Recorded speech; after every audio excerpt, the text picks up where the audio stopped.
Howdy, salutations. Hello, Cason here. Back again after my hiatus. I just couldn't stay away. Sorry, guys. Couldn't help it. If this is your first time checking out the channel, appreciate the heck out of it. My name is, Cason Chingothi. I am one of the biggest Cubs fans on this side of Illinois. Go Cubbies. Jersey time. So this is a baseball show. This is my new baseball show. Yay! This is just going to be a news show, roundup show, rumors, what have you. So this is going to be super fun, and just us talking about it. So I want to get right into it, with some news. As some of you may know, the Washington Nationals signed Steven Strasburg to a formerly record, 200 and... How much money was that deal? Because he got paid a whole heck of a lot. It was about somewhere near $250 million for 7 years to go back to Washington. Of course, he was a free agent after he was named World Series MVP. And then he, at the San Diego winter meetings, decided that he did want to stay in Washington, and he inked that deal.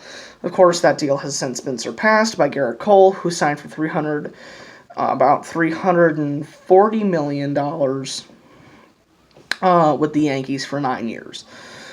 So that's a big loss to Houston as well. He was a big part of their starting rotation. Second in AL Cy Young voting this year. The Yankees just got a whole heck of a lot better.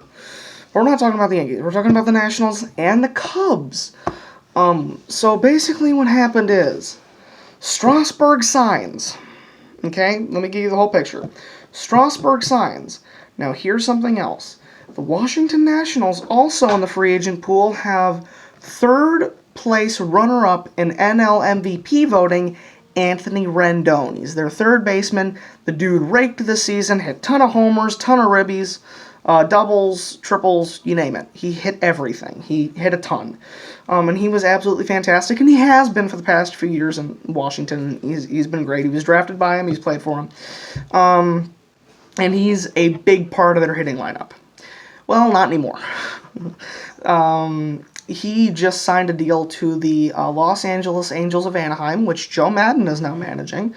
He was on the coaching staff there when they won the World Series in 2002, and he is back there to hopefully make the team better. They have so many good players that it would honestly be a crime for them if they didn't become good with Joe Maddon, because, you know. So he's headed to Los Angeles, and he's going to make that team better. Just better. Now what we also have is a problem for the Nationals. Third base is now open, and they're losing a lot of players to free agency. They're losing Andrew Zimmerman. They re-signed Howie Kendrick, but he normally plays first and second base. So they lost a lot of their bullpen and their core hitting lineup. So, winter meetings, and the Nationals realize that since Chris Bryant has had a little bit of a debacle going on with the Cubs for the past while, actually, over his contract. If you don't know what's going on with Chris Bryant's contract, he was named 2015 Rookie of the Year, which, well-deserved. Awesome. Wahoo. Now, problem here. He won Rookie of the Year, but what would have happened is if he was called up a day before he was actually called up, he would have been eligible for free agency after the 2020 season.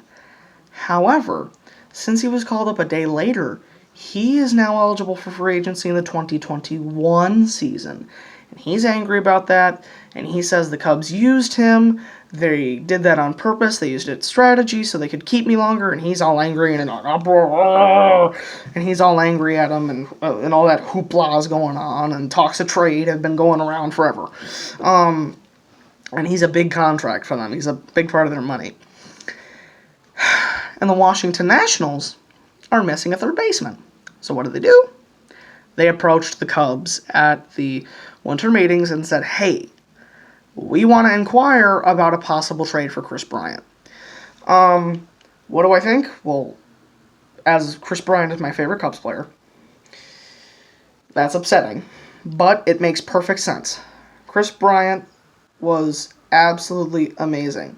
Rookie of the Year, MVP of the NL in 2016, NL MVP 2016, Rookie of the Year. This guy, amazing. Okay, he hits for power, he can field, he can throw, he can do everything. Heck, he can probably even pitch. Maybe he, just lob it in there. But what I'm saying is, this is a very, very good opportunity for the Nationals to get a big part of their lineup back in order. A good hitting third baseman, someone who can field as good as Rendon. Well, maybe a little bit worse, but field as good as Rendon and hit for power, still hit for contact. But one thing that's different between Bryant and Rendon, Bryant hits for power. And he doesn't hit for contact a lot. He doesn't get a lot of singles, doubles, he hits dingers.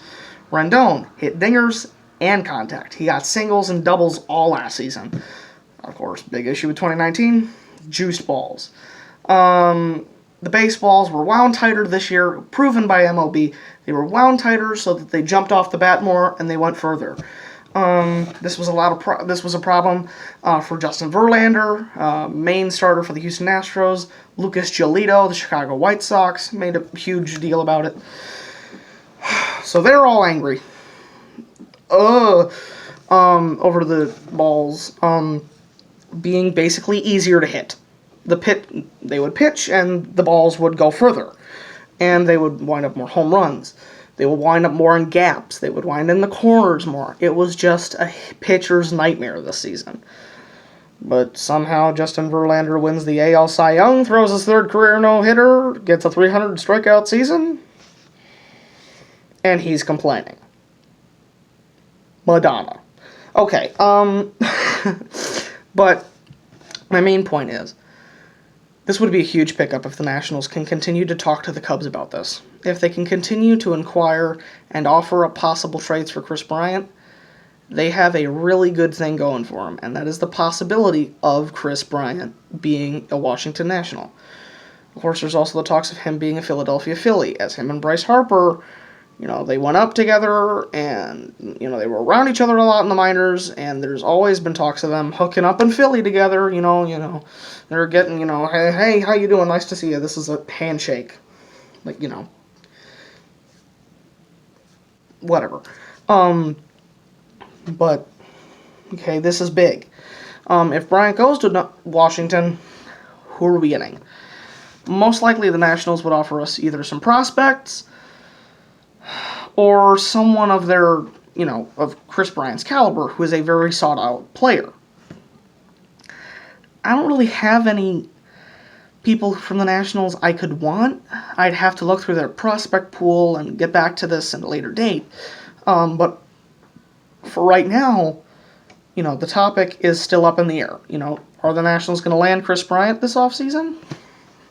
Where's Chris Bryant going? You know what I'm saying? There's just no definite reason, rhyme, or wherever the heck he's going right now. It's just so complex that no one really can even get an idea of what's going to happen with Chris Bryant right now. So, on that note, Ken Rosenthal, who is a big part of MLB, is a big reporter, he's said that he's probably not going anytime soon, but, towards the end of the offseason, if the Cubs dig a little deeper and they realize that they need something right before spring training, they might, be like, hey, we're looking, you still want Chris? You still want Chris Bryant? And if that's the case, then, oh, well. But all I'm trying to say here is that, the Nationals are inquiring about Chris Bryant, and I have no clue if the Cubs are going to say yes, they're going to say no, they're going to say maybe. I personally think the Nationals have to offer something up first. They're going to have to put something on the table, because we know what they want, but do they know what we want? What do we need right now? What do the Cubs need right now? Well, there are a few things. Mostly is pitching. The rotation suffered a hit after Cole Hamels left. He's in Atlanta now. 2, the bullpen. It was bad last year. It wasn't good, okay? Pedro Strop, who has been amazing for us, had a horrible season this year. He finished with a sub-5 ERA. The shining lights of our bullpen was Rowan and Kyle Ryan, who both, in my opinion, had 2 really great breakout seasons. Rowan, who I think could be a great reliever for us in the future. And, of course, we saw Alec Mills come up. He got a few starts during the season, and I think his stuff looks really good. I just think he needs a little bit more time. And we had Adbert Alzolay come up. He pitched a few games for us earlier in the year when we needed a spot in the rotation filled for an injured, I believe it was either an injured Quintana, I think it was. It was either an injured Quintana or Hamels that he had to fill in for. First game, he pitched great. Second game was meh. Third game was terrible. They sent him back down to the minors. End of story. But the Cubs need pitching.